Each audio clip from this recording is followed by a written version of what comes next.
tulad ng sinabi kanina, ito po ay continuation sa mga nakarang hearing para sagutin po yung katanungan ng marami sa mga naglalaro ng loto tungkol po sa integrity ng Lotto Games. Meron bang pandaraya o wala?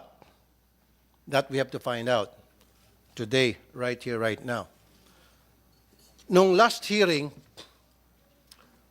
I talked to the BIR and PCSO na yung BIR will submit to us yung taxes paid records ng mga taxes that were paid by the Lotto winners.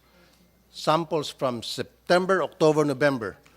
Ang mangyari po, pagbabanggain natin, ilang games ang tinamaan, for example, sa buwan ng September, at ilang taong tumama at magkanong binayad na tax o taxes. At ibabangga po natin yan sa record ng PCSO. Andito ho ba ang BIR? BIR, do we Mr. have Chair. those documents, records? Mr. Chair,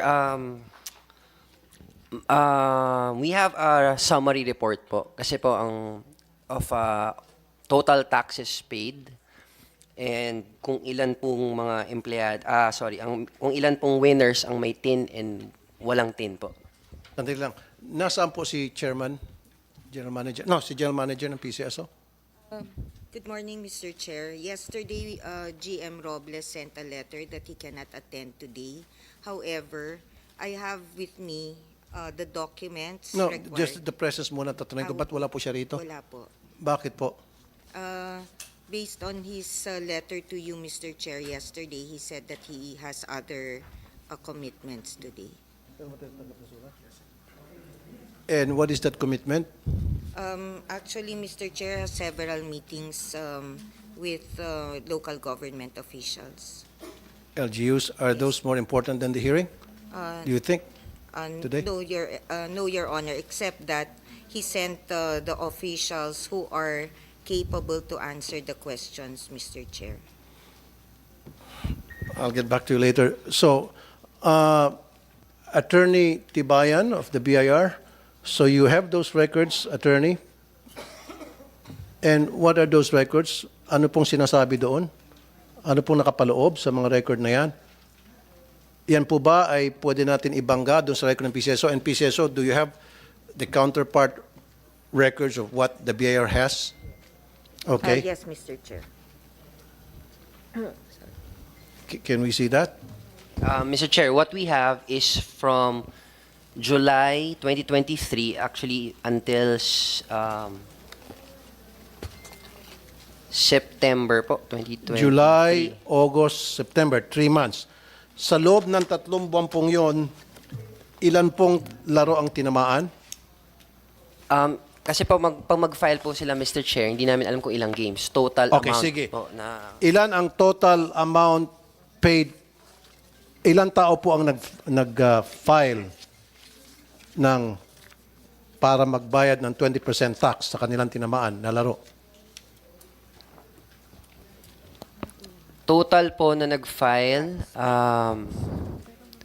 total taxpayers po or winners involved po ay 8,192. 8,000 winners? 8,192 po for those period po. 8,192 192. July, winners. August, September po. Okay. July, August. Ang dami palang tumatama. Ito po yung yung return period po is filed sa amin ng July, August, and September. So, sa loob ng 3 months, 8,192. 8,192 po Hindi, total ang winners. gusto ko lang is yung malalaking games. Huwag na yung mga tres. Hindi po namin, sir, kasi pag sa form po, isang, form po, tapos yung total na panalo, naka-lump sum. Teka muna. Apo. Ano ba yung mga binabayaran lang na kailangan magbayad ng tax sa mga games? Ano mga games ito? Basta po yung beyond wait lang po, check ko lang po. Ang interesado lang po kasi sana kami dito, yung 642, 645, 649, 655, and 650, is at 58. Yung 5 lang. Basta po yung beyond 10,000 po na winnings, lahat po yan kasama po sa return nila sa fina-file po sa amin. Kasi po yung 10,000 and below, exempt po from final tax on winnings. Kaya nga, pero pwede bang yung kukunin ko na lang yung mga games na nabanggit ko? Hindi po kasi siya nakadeclare sa return yung games po. Basta po, for the whole month po, ang mangyayari, lahat ng panalo, i-add po nila yan, tapos i-file po sa amin ng isang base amount. Teka muna, magulo. Hindi. Dapat, bawat isang game, halimbawa 642, may nanalo dyan, binubukod, 642, 645, 649.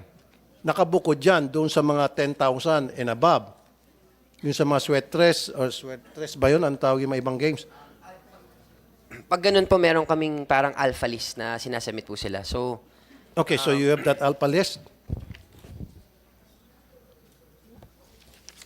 Yung nabanggit ko lang ng mga games, sige doon po, ako interested. Kasi access ko lang po. doon may suspetsa ng pandaraya eh. opo, medyo ano po, ilalay, nasa USB po kasi, i-access ko po sa laptop po para, Okay. ano ko po. Attorney Pagano, Yes, Mr. Chair. meron po kayong records ng mga nanalo Yes. ng mga games na tinanong ko Yes. kanina? Yes, Mr. Chair. Ilan po? Actually, Mr. Chair, we received a subpoena duces tecum yesterday. The first requirement is the name of lotto winners and the games they won from July 1 to January 30, 2024. Regarding the names of the lotto winners, Mr. Chair, and the games they won, it is in a sealed envelope and I will turn over to the committee, Mr. Chair, because this involves already the data of the winners. Very good. Yes. Okay. As to number 2, the records of tax payment, as BIR stated, we are submitting, Your Honor, the alpha list. We have July, in compliance with the subpoena, Mr. Chair, we have the payments for July, August, September, October, November, December 2023. As for January 30, 2024, Mr. Chair, we still do not have that because we're And I still understand. filing. So, Yes. doon muna siguro tayo sa July, August, and September. Meron po kayong Yeah. kopya noon. Yes, we have the date. Actually, Mr. Chair, it's called the alpha list, Okay. as mentioned by the BIR. So we have all of that here, Mr. Chair. We are submitting that also in compliance with the subpoena. So, BIR, yung alpha list ng PCSO in reference to the month of July, August, September ng winners at dun sa mga nabanggit ko mga games, yun ang pagbabanggain natin.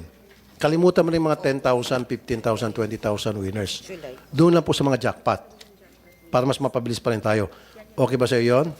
And I need those records. Kung hindi ka pa ready ngayon, sa susunod na hearing so next week, I need that. Yes, Mr. Chair. Para I think yung binabanggit po niyang alpha list, yun din po yung sinasubmit niya sa amin. So it's the same document po. Pero pwede ba natin hiwalay na yung mga maliliit na games na tinamaan? Gusto ko doon lang sa particular na 5 laro. Sige po, check po namin. Kasi yung for the doon report. pong may suspetsya na dayaan eh. Doon sa mga sweat trash, yung mga 10,000, 20,000, hindi yun eh. Hindi yun sinususpetsya na may pandaray. Siguro meron, pero mas interesado sila doon sa malalaking laro. Can we have those records? Okay po, Mr. Chair. Can you produce that siguro by next week? Okay, sige po, Chair. Check po namin. For yung- now, we will get those records. Okay, submit to the committee para ma-review na namin. Mr. Chair, also inside the sealed envelope would be the jackpot winners as requested last hearing, Mr. Chair. The names are here, as well as the amounts. Okay. Yes. Don't worry, we will protect those names. Hindi namin, we will treat it as confidential. Thank you, Mr. Chair. Naintindihan namin yan. Yung sa amin lang, pag nakuha na namin yung records na kailangan namin, pagbabanggain yung BIR at sa PSSO, then babalik din namin sa inyo yan. Of course. Okay, so BIR next week, pwede na? Meron na tayo yan? Sir, pwede rin kami makingi ng ano nila. Actually, we sent a Okay, sige. request Bibigyan from... namin kayo ng kopya, yung Yes binigay po, ng opo. BIR. Tapos, pwede po kaming gumawa ng report kung tama po yung information. Exactly, thank you. Sige po. Now we're talking. Sige, titingnan nyo kung tama ba, o tumutugma ba. Pag hindi tumutugma, agad-agad sabihin nyo sa akin.